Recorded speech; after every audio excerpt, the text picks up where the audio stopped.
Okay, ito yung, trade ko ngayon. Bale kanina nag-send ako ng chart.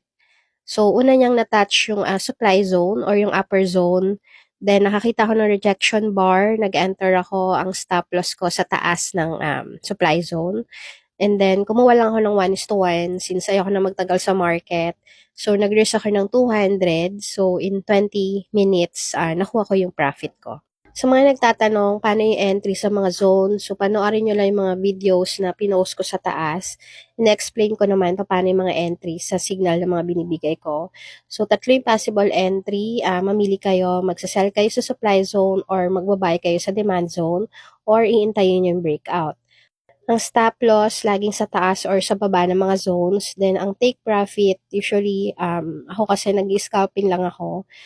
So, gusto ko nakukuha ko agad yung profit ko. So, 1:1, 1:2, 1:3, depende sa galaw ng market. If you're looking for higher profit, then kailangan yung bantayan yung market. So, kailangan yung tignan yung reaction ng price.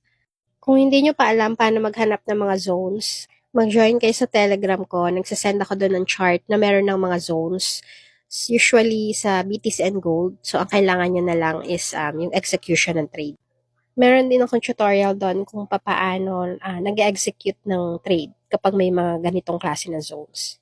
Sa mga bago pa lang na gustong matuto mag-trade na hindi alam kung saan mag-start, so meron akong video guide na ginawa. Step by step yon. So, pwede nyo yung panoorin. I-click nyo lang yung link sa bio ko or i-message nyo lang ako.